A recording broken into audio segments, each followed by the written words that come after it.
So I'm gonna make a pizza with the pizza crust that I bought today in my grocery haul. And I don't have any pizza sauce, and I don't wanna open up a huge jar of marinara sauce. So I'm gonna go ahead and make my own with some tomato paste that I have. So I'm gonna turn you around and I'm gonna show you how I do it.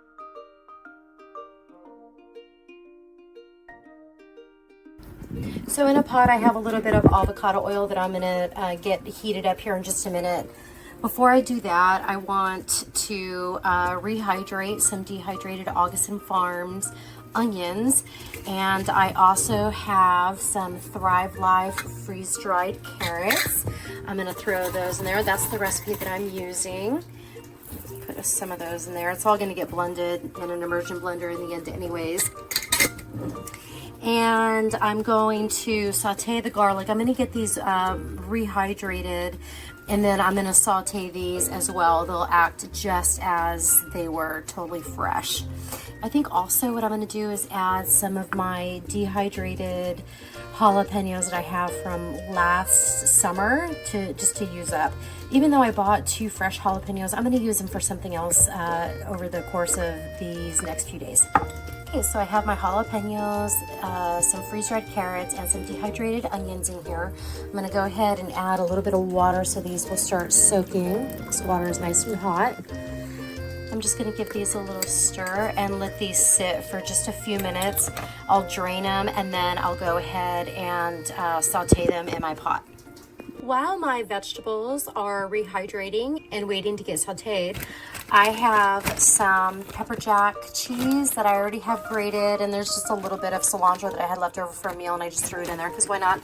And I also have some Parmesan cheese that I have wrapped in parchment paper. It keeps your cheese nice and moist.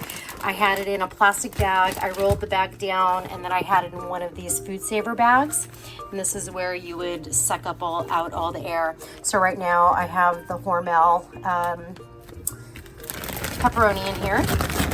I'm gonna go ahead and get some Parmesan cheese grated while we're waiting for that to rehydrate, which it is looking good. I don't need too much, so I have this little mini cheese grater. It's about the size of my hand. I found this at Walmart years ago for like $1, and it has never failed me. It's even missing a little leg.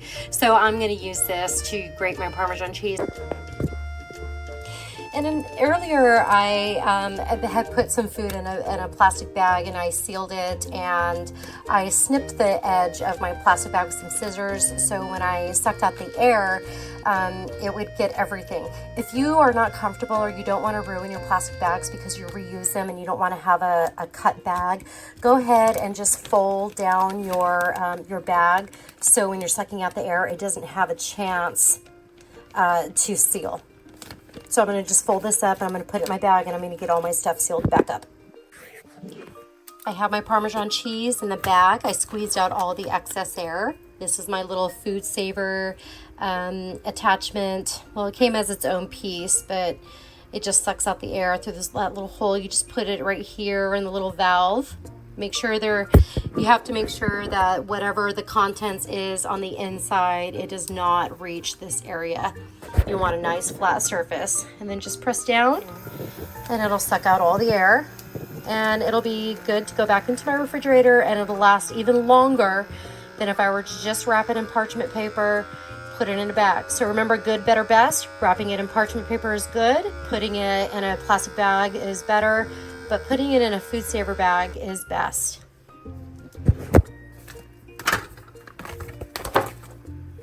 Okay, we'll do the same thing with our pepperoni. There we go. And I'm just gonna put it right back into my freezer, and it'll be ready for another pizza.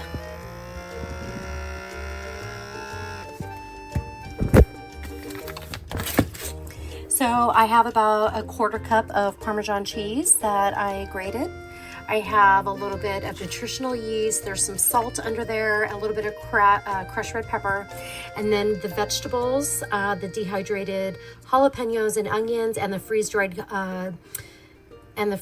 Thrive Life carrots are hydrating well. I'm gonna drain those here in just a second. And then I took out the pepperoni and just put them aside on a plate. So that should be enough for each of my husband and I to each have a 7-inch pizza. Okay, so I'm going to drain my vegetables into they absorbed a lot of the liquid. So they're ready to get fried, sauteed. They're ready to get sauteed. And we're gonna go ahead and just let those drain for a second. I'm gonna get my oil heating up. I put about a teaspoon of avocado oil in here, so we'll get that nice and toasty. And then I'm just going to use some tomato paste that I had.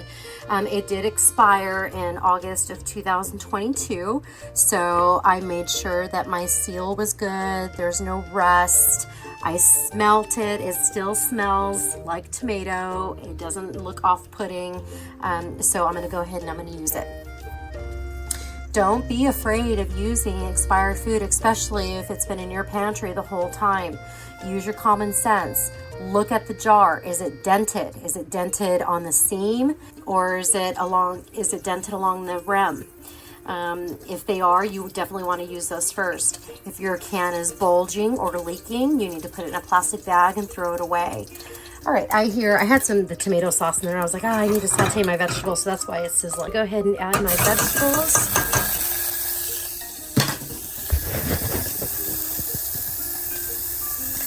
And let those saute for a minute.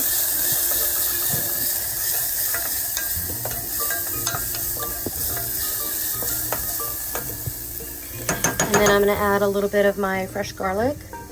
Oh, that's way too much. Keep that going.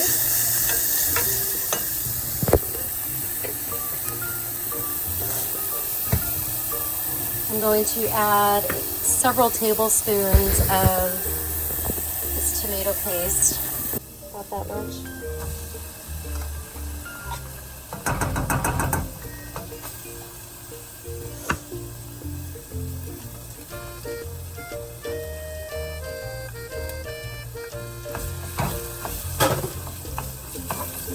And then I'm going to use a little bit of this bone broth that I have. This is just 8 ounces, so it's 1 cup. And I'm going to slowly mix this in.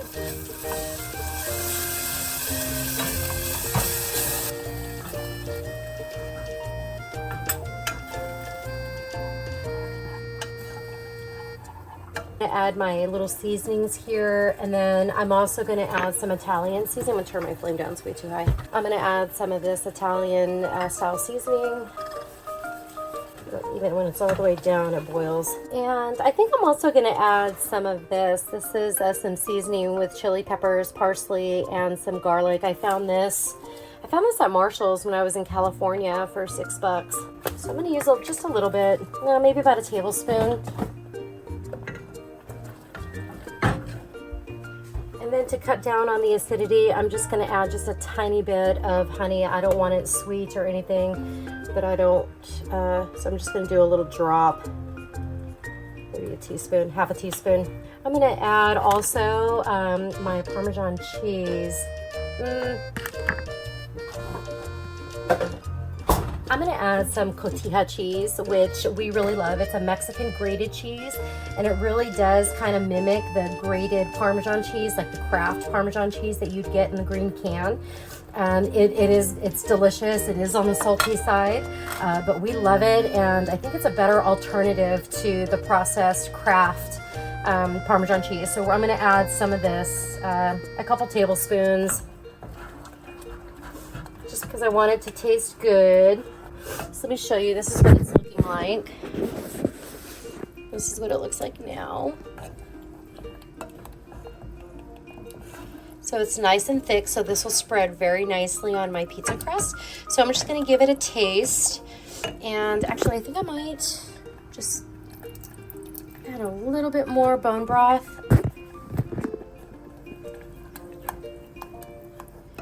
To thin it out just a little bit more, and then I'm going to give it a taste here.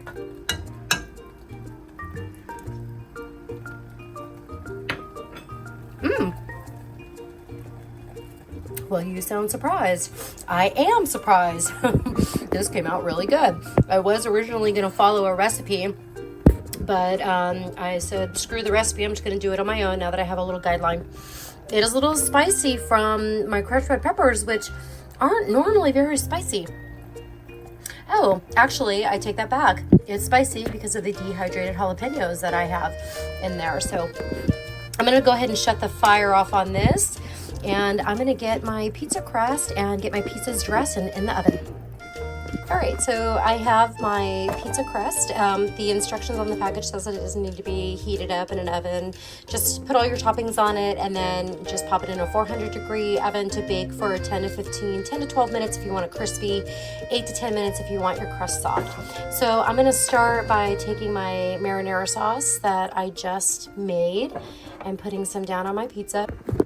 Okay, and then I'm going to top with my pepper jack cheese when it is stored in an airtight container. When you put your cheese in one of those air food saver bags, it does kind of compress it a little bit, but it's okay, you can still use it.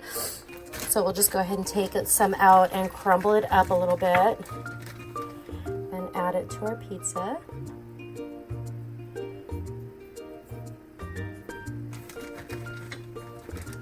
All right, and then I'm gonna top with some of my pepperoni that I had.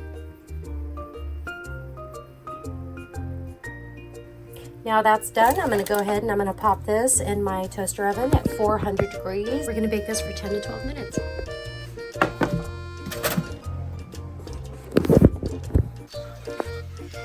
There we go. There goes the pizza, and I just topped it with some of the grated Parmesan cheese that I had. And this would be dinner.